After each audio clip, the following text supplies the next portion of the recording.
Olá pessoal, tudo bem com vocês? Hoje eu vou falar um pouquinho sobre o profeta Naum. Mas antes de falar do profeta Naum, eu vou voltar um pouquinho na história.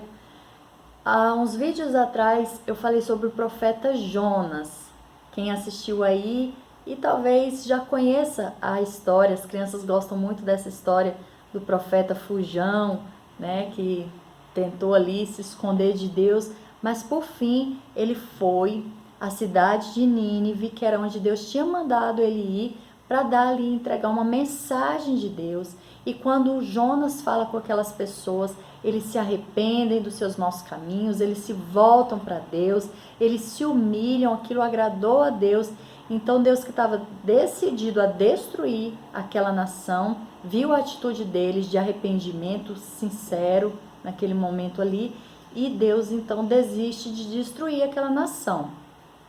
Mas o tempo foi se passando, e eu quero enfatizar aqui que talvez você não saiba, mas a Bíblia, ela não está na ordem cronológica, sabe? Ela não está os acontecimentos ali históricos como aconteceram, está misturado. Então por isso que algumas pessoas têm até dificuldade de entender a Bíblia. É importante a gente saber a ordem, a sequência dos fatos históricos. Mas eu procurei saber, em Naum, ele veio mesmo depois do profeta Jonas. Então é muito interessante a gente perceber o que está acontecendo. O povo havia se arrependido com a pregação de Jonas. Mas com o passar do tempo, os anos vão se passando e o ser humano, ele tem essa tendência de pensar no dele, de querer o dele, de fazer as suas próprias vontades, de seguir os seus próprios caminhos. Então, Deus percebe que o povo tinha se arrependido, mas com o passar do tempo, eles estavam voltando às mesmas práticas.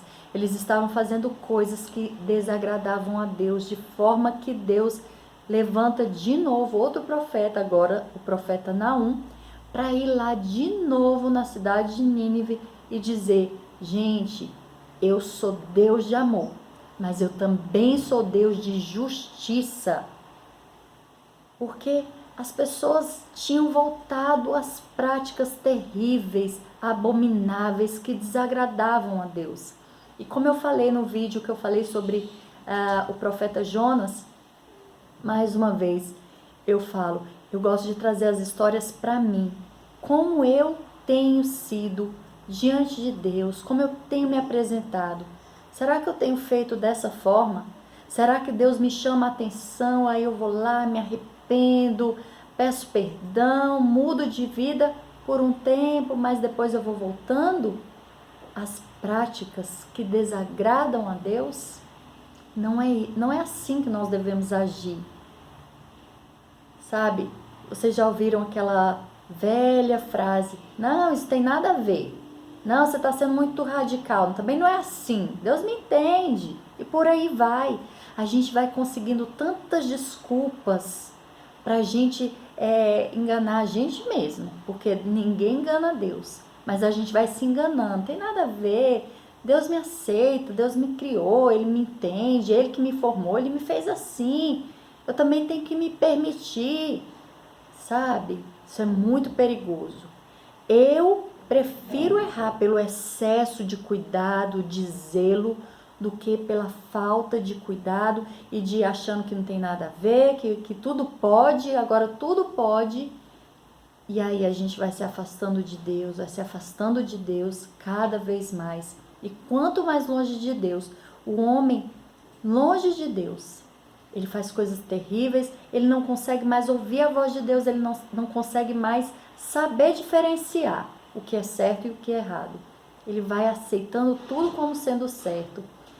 E então essa é uma reflexão que eu gostaria de trazer para vocês hoje. Se você nunca leu, leia o livro de Naum, veja quantas mensagens assim duras, difíceis. Mas por quê? Quando a gente entende o contexto, Deus já tinha dado a eles oportunidades, chances, porque nunca foi o desejo de Deus destruir as pessoas, destruir uma nação. Nunca é o desejo de Deus, como não é o desejo de Deus agora, diante dessa quarentena, destruir a nossa nação. Mas muitas vezes Deus precisa fazer essas coisas para nos chamar a atenção, nos fazer voltar para Ele. E Ele vai dando chances, dando oportunidades para que o homem se volte para Ele. Nínive recebeu muitas oportunidades, até o dia que Deus levanta ali o profeta Naum e eles definitivamente foram destruídos. É uma nação que não existe mais, foram destruídos. Então, que isso sirva para nossa reflexão. Deus te abençoe com essa palavra. Tenha um bom dia.